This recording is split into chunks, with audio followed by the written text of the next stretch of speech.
कृषी विभागाने वेषांतर करत केला बनावट बियाणांचा पर्दाफाश। मनोज सिसोदियांच्या ट्रॅपला यश, तर लक्झरी मधून 18 लाखांचा माल जप्त। खरीपाचा हंगाम सुरू झाला असून बोगस बियाण्यांच्या माध्यमातून बळीराजाचं आर्थिक बळी घेण्याचा मनसुबा धुळ्याच्या कृषी विभागाने उधळून लावला आहे। रात्रभर 4 ठिकाणी ट्रॅप लावून लक्झरी मधून सुमारे 18 लाखांचे बोगस बियाणे पकडले असून कृषी विभाग तंत्राचे अधिकारी मनोज सिसोदियांनी वेषांतर करून बनावट बियाणांच्या राशींना अंकुर फुटण्याआधीच पकडले आहे।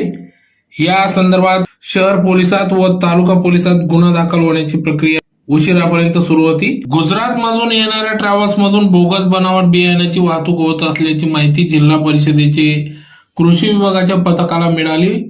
त्यानुसार पथक काल रात्रीपासून कार्यरत होते। या पथकाने प्रथम पहाटे 2:30 वाजेच्या सुमारास शिरूर बोरकुंड तालुका धुळे चौफुलीजवळ बालाजी हॉटेल नजीक एका स्विफ्ट कारला पकडले।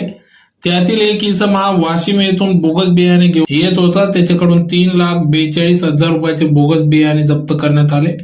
त्यानंतर पथकाने पहाटे 4 वाजेपासून धुळे शहरातील शिवतीर्थ चौकात गुजरातहून येणाऱ्या ट्रॅव्हल्सची तपासणी सुरू केली। त्यात अहमदाबाद, अकोला, अहमदाबाद, नांदुरा जाणाऱ्या विजय ट्रॅव्हल्स मधून 50 पाकिटं आणि JNBS ट्रॅव्हल्स मधून 1200 बनावट बियाण्याची पाकिटे मिळून आली। त्यात एका ट्रॅव्हल्सच्या डिक्कीत जिथे प्रवासी झोपण्याची जागा असते तिथे 4 बॉक्समध्ये अंकुर कंपनीच्या नावाने स्वदेशी 5 प्रकारच्या 120 बोगस बियाणांची पाकिटे आढळून आली। अंकुर बियाणे कंपनीने कृषी विभागाला लेखी कळविले आहे की यंदा जिल्ह्यात त्यांनी स्वदेशी 5 बियाणांचा कोणताही पुरवठा केलेला नाही, त्यामुळे सर्व पाकिटे बनावट आहेत हे स्पष्ट झाले आहे। कंपनीने फोनवर देखील सांगितले, ही पाकिटं आमची नसून बनावट आहेत।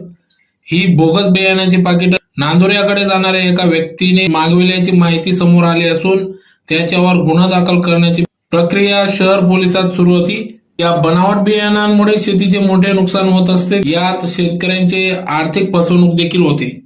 तर सदरची कारवाई नाशिक विभागाचे विभागीय कृषी सहसंचालक सुभाष काटकर, जिल्हा अधीक्षक कृषी अधिकारी सूरज जगताप, विभागीय सहसंचालक उल्हास ठाकूर, तंत्र अधिकारी मनोज कुमार सिसोदे, जिल्हा गुणवत्ता नियंत्रण निरीक्षक अरुण तायडे, पंचायत समितीचे कृषी अधिकारी जगदीश बोराडे, कृषी सहाय्यक मनोज पाटील, नितीन मासोडे अशा भरारी पथकाने सदरची कारवाई केली।